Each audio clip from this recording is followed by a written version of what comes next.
इसी बीच पाकिस्तान की तरफ से दावा किया गया कि अफगान तालिबान ने सीमा के अंदर घुसकर हमला किया है। तो वहीं पाकिस्तान के रक्षा मंत्री ख्वाजा आसिफ ने बेहद तीखा बयान दिया। उन्होंने आरोप लगाया कि तालिबान ने अफगानिस्तान को भारत का प्रॉक्सी बना दिया है। उनका कहना है कि वहां दुनिया भर के आतंकवादियों को इकट्ठा किया जा रहा है और आतंकवाद को बढ़ावा दिया जा रहा है। दोस्तों, पाकिस्तान ने एक ऑपरेशन शुरू किया है जिसका नाम है गज़ब-उल हक। ये जो है, ये पाकिस्तान की अफवाज ने अफगान तालिबान के खिलाफ से शुरू किया। इस बीच दावा किया जा रहा है कि एयर स्ट्राइक के लिए घुसी आसिम मुनव्वर की सेना को भी बड़ा नुकसान हुआ है। अफगानिस्तान में एक पाकिस्तानी फाइटर जेट को मार गिराए जाने का दावा किया गया है। अफगानिस्तान से खुली जंग का ऐलान। पाकिस्तान ने अफगानिस्तान पर ओपन वॉर डिक्लेयर कर दी है।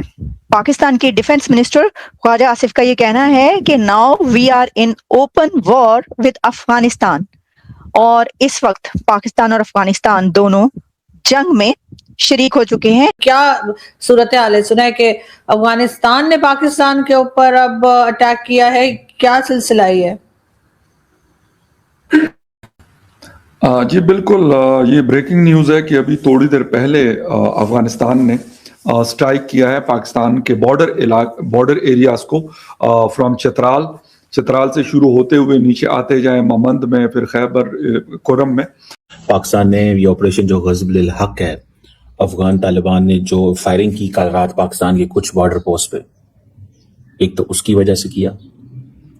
अफगान तालिबान ने ये इसको पाकिस्तान साइड कहती है जी अनप्रोवोक्ड फायरिंग। तो ये जो खैबर पख्तूनख्वा का इलाका है, चित्राल, मोहम्मद, खैबर बाजोड़, इन डिफरेंट इलाकों में ये सब कुछ हुआ। नमस्कार दोस्तों, जियो भारत में आपका स्वागत है। दोस्तों, पाकिस्तान और अफगानिस्तान के बॉर्डर पर इस वक्त हालात पूरी तरीके से कंट्रोल से बाहर हो चुके हैं। एक ऐसा ओपन जियोपॉलिटिकल कॉन्फ्लिक्ट शुरू हो गया है जिसने इस्लामाबाद में बैठे मिलिट्री जनरल्स की नींदें उड़ा दी हैं। लेकिन सबसे हैरानी की बात यह है कि इस पूरे बवाल में पाकिस्तान ने अपनी नाकामी छुपाने के लिए सीधा सीधा भारत का नाम घसीट लिया है। हुआ ये दोस्तों कि अफगान तालिबान और पाकिस्तान के बीच लेट नाइट भारी एक्शन देखने को मिला। अफगान मीडिया टूलू न्यूज के मुताबिक तालिबान ने दावा किया है कि उन्होंने 55 पाकिस्तानी जवानों को न्यूट्रलाइज कर दिया है और 19 मिलिट्री पोस्ट पर कब्जा कर लिया है। यही नहीं, सबसे बड़ी ब्रेकिंग न्यूज ये है कि तालिबान ने अफगानिस्तान के एयर स्पेस में घुसे एक पाकिस्तानी फाइटर जेट, जिसे सोशल मीडिया पर F-16 बताया जा रहा है, उसे मार गिराने का बड़ा दावा किया है। इस भयंकर झटके के बाद पाकिस्तान के डिफेंस मिनिस्टर ख्वाजा आसिफ बौखला से गए हैं बिल्कुल ही। उन्होंने ब्लेम गेम करना शुरू कर दिया है। इसी ब्लेम गेम को खेलते हुए उन्होंने कहा कि तालिबान अब भारत का प्रॉक्सी बन चुका है और ये सब कुछ इंडिया के इशारों पर हो रहा है। जरा सोचिए दोस्तों, जो देश कल तक इस रीजन में स्ट्रेटेजिक डेप्थ ढूंढता था, आज जब उन्हें अपने ही बॉर्डर पर शिकस्त मिल रही है तो वो अपनी इज्जत बचाने के लिए भारत पर बेबुनियाद आरोप लगा रहा है। आज की वीडियो में हम इस पूरे जियोपॉलिटिकल क्लैश का सच समझेंगे और देखेंगे कि आखिर पाकिस्तान दुनिया के सामने ऐसे क्यों रो रहा है। अफगानिस्तान से खुली जंग का ऐलान।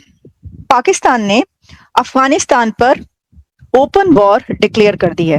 पाकिस्तान के डिफेंस मिनिस्टर ख्वाजा आसिफ का ये कहना है कि now we are in open war with Afghanistan, और इस वक्त पाकिस्तान और अफगानिस्तान दोनों जंग में शरीक हो चुके हैं और दोनों पर एक दूसरे के ऊपर हमले हो रहे हैं।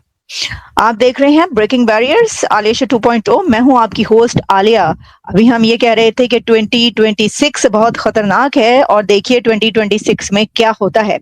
लेकिन इस वक्त हम ये देख रहे हैं कि हम तो बात कर रहे थे कि रशिया और यूक्रेन वॉर की, हम तो कह रहे थे इजराइल और लेबनान और हमास मिडल ईस्ट की वॉर की, लेकिन साथ ही हमने ये देखा कि कुछ महीने पहले जो इंडिया और पाकिस्तान के बीच वॉर स्टार्ट हुई और अब एक और जंग का सामना है हमें, यानी एक और जंग का सामना था मुनीर मुझको। मैं एक जंग के पार उतरा तो मैंने देखा, तो हुआ यह है कि पाकिस्तान ने काबुल पर बहुत शदीद हमला किया है। पाकिस्तान ने बम्बार्डमेंट की है काबुल पर, सिर्फ काबुल पर नहीं बल्कि कई एक शहरों पर। और इससे पहले आप जानते हैं कि अफगानिस्तान की तरफ से भी पाकिस्तान पर हमला किया गया और अफगानिस्तान की तरफ से कहा जा रहा है कि कोई तकरीबन 4 से 5 ऐसे बॉर्डर प्रोविंसेस या बॉर्डर सिटीज हैं जिसमें नंगरहार, पक्तिया और कुन्नड़ और इस तरह के जितने भी हैं वहां पर पाकिस्तानी जो चेक पोस्टें हैं उनको निशाना बनाया गया था। लेकिन उसके बाद कल रात गए पाकिस्तान की तरफ से बहुत ताबड़तोड़ हमले किए गए हैं अफगानिस्तान के मुख्तलिफ प्रोविंसेस और काफी शहरों के ऊपर, बड़े शहरों के ऊपर, जिसमें काबुल भी शामिल है।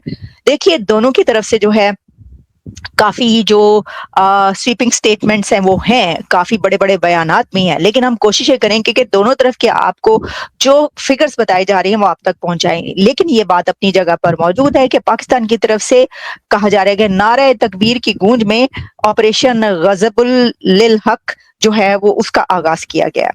अब ये भी एक अरबी नाम है, हम ये कहते हैं कि पाकिस्तानी नाम रखा करें जरा जिसमें वो हो, लेकिन चलें अब इसके ऊपर हम क्या बहस करें। बात ये है कि जो अभी तक हमारे पास आदाद शुमार आ रहे हैं, अगर हम पहले वो आपके सामने करें और फिर मैं आपके लिए ये एनालिसिस करूंगी कि ये हम किस तरफ जा रहे हैं। क्या सूरत हाल है? सुना है कि अफगानिस्तान ने पाकिस्तान के ऊपर अब अटैक किया है, क्या सिलसिला ही है? जी बिल्कुल, ये ब्रेकिंग न्यूज़ है कि अभी थोड़ी देर पहले अफगानिस्तान ने स्ट्राइक किया है पाकिस्तान के बॉर्डर एरियाज को, फ्रॉम चित्राल से शुरू होते हुए नीचे आते जाए ममंद में, फिर खैबर खुर्रम में और नॉर्थ वज़ीरिस्तान, जहाँ जहाँ हमारा बॉर्डर लगता है। मुझे बल्कि एक चीज़, क्योंकि अभी कंफर्म तो नहीं की जा रही, लेकिन लास्ट टाइम भी इन्होंने नोशकी का जो इलाका है जहाँ पे हम बॉर्डर शेयर करते हैं अफगानिस्तान के साथ, तो उसको भी अटैक किया था।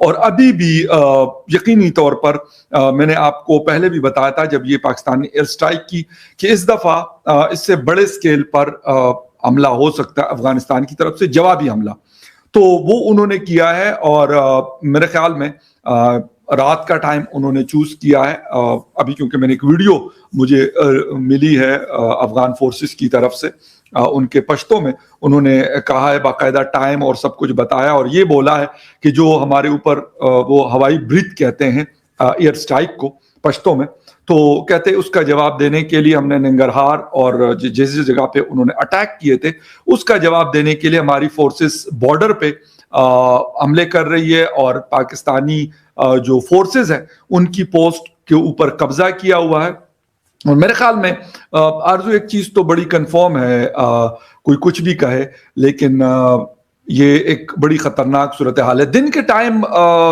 मतलब ऑन थर्सडे डे टाइम में भी कुछ क्लैशेस की इतलात आ रही थी, लेकिन ये जो रात वाला हमला है 12 अक्टूबर 2025, जिसके ऊपर तकरीबन 10 या 11 जगहों से उन्होंने पाक अफगान बॉर्डर के ऊपर स्ट्राइक किया था अफगानिस्तान ने, उस वक्त भी बड़ा नुकसान पहुंचा था पाकिस्तानी फोर्सेस को, और यहां तक कि अभी रिसेंटली रमजान से कुछ। दोस्तों, इस बॉर्डर कॉन्फ्लिक्ट के दोनों पहलुओं को समझना बहुत जरूरी है। तालिबान के इस बड़े एक्शन के बाद पाकिस्तान ने भी अपना आपा खोया और उन्होंने काबुल, खंडहर और पख्तिया में रिटेलिटरी एयर स्ट्राइक्स कंडक्ट करी। पाकिस्तानी गवर्नमेंट और उनके इंफॉर्मेशन मिनिस्टर्स दावा कर रहे हैं कि उन्होंने इस ऑपरेशन में 130 से ज्यादा तालिबान फाइटर्स को न्यूट्रलाइज किया है। दोनों तरफ से नंबर्स को लेकर बहुत बड़े बड़े दावे हो रहे हैं, लेकिन ग्राउंड रियलिटी ये है कि पाकिस्तान इस वक्त बहुत बड़े टू फ्रंट टेंशन में फंस चुका है। अब आते हैं उस मेन मुद्दे पर कि पाकिस्तान इस पूरे सिनारियो में भारत को क्यों ला रहा है। जियोपॉलिटिकल एक्सपर्ट्स के मुताबिक ये पाकिस्तान की एक क्लासिक डाइवर्जन स्ट्रैटेजी है। जब इंटरनल क्राइसिस, इकोनॉमिक इंस्टेबिलिटी और बॉर्डर मैनेजमेंट उनसे संभल नहीं रहा, तो अपने डोमेस्टिक ऑडियंस का ध्यान बटाने के लिए उन्हें हमेशा की तरह इंडिया कार्ड खेल दिया। तालिबान ने खुद पाकिस्तान के इन आरोपों को खारिज किया है और साफ कहा है कि पाकिस्तान अपनी गलतियों का ठीकरा दूसरों के सर पर फोड़ रहा है। भारत का स्टैंड इंटरनेशनल स्टेज पर हमेशा से क्लियर रहा है। इंडिया ने अफगानिस्तान में सिर्फ ह्यूमैनिटेरियन एड यानी मानवीय सहायता, डैम्स बनाए हैं और पार्लियामेंट बनने में जैसे पॉजिटिव डेवलपमेंट वर्क्स पर फोकस करा है। पाकिस्तान का ये रोना दिखाता है कि उनकी फॉरेन पॉलिसीज पूरी तरीके से फेल हो चुकी है। दूसरों के मामलों में दखल देने वाले आज खुद अपने बनाए हुए जाल में फंस चुके हैं और अब दुनिया के सामने सिंपैथी बटोरने की कोशिश कर रहे हैं। ये पूरा एपिसोड दोस्तों साबित करता है कि पाकिस्तान अब डिप्लोमेटिकली कितना ज्यादा आइसोलेटेड हो चुका है। क्या आपको लगता है कि पाकिस्तान का भारत पर आरोप लगाना सिर्फ उनकी सोची समझी साजिश है, सिर्फ और सिर्फ अपनी हार छुपाने के लिए? कमेंट सेक्शन में अपनी राय जरूर दें और साथ ही लिखें ट्रुथ प्रिवेल्स और जय हिंद। और साथ ही अगर आपको ये वीडियो पसंद आई है तो वीडियो को लाइक करें और अपने दोस्तों के साथ ज़रूर शेयर करें। जियो भारत को सब्सक्राइब कर बेल आइकन दबाना भी बिल्कुल ना भूलें। जय हिंद।